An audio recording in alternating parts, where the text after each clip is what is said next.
क्या समस्या थी आपकी? क्या मैंने ज़मीन ली थी 2018 में और लेकर के मैंने अपने जीजा जी को दे दी थी ज़मीन ठेके पर।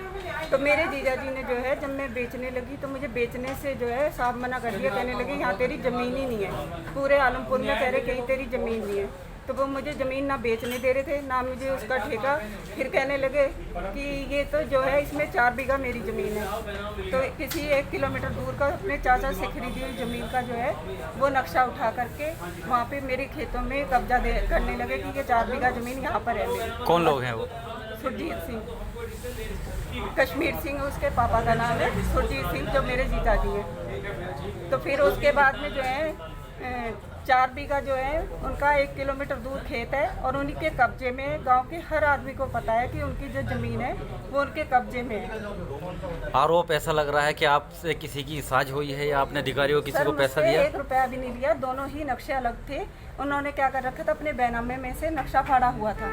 नक्शा फाड़ करके कहते ये आलमपुर में तो ऐसा ही होता है कि लिखा कुछ जाता है, कब्जा कहीं होता है। कहीं कोई पैसा लिया गया आपसे? किसी ने 1 रुपया नहीं दिया। आप प्रशासनिक कार्य से संतुष्ट हैं? बहुत ज़्यादा मुझे न्याय मिला है, मेरी ज़मीन मिल गई है, वरना मुझे तो सारी ज़िंदगी में ज़मीन नहीं मिलती। कितना समय हो गया इस जमीन को?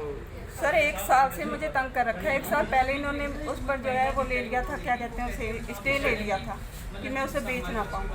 तो इससे अब खत्म हो गया? स्टे फरवरी में ख़त्म हो गया था। तो उसके बाद में ये नया तमाशा करना शुरू कर दिया कि यहाँ पे तो 4 बीघा ज़मीन मेरी है 6 एकड़ में से। तो जो उसकी ज़मीन है, गांव का हर आदमी जानता है कि उसकी ज़मीन 1 किलोमीटर दूर है मेरे से। आप गांव में जा कर के किसी भी आदमी से ये पूछें कि सुरजीत का बाबा से खरीदा हुआ खेत कौन सा है, हर कोई बता देगा कि उसका ये वाला खेत है और उसी के कब्जे में है। अपने कब्जे में उस खेत को रख करके एक ही बैनामे पर दूसरी जगह मेरी ज़मीन पर कब्जा कर रहा है। तो प्रशासन की कार्रवाई से खुश हैं आप? बहुत ज़्यादा। बहुत बहुत धन्यवाद।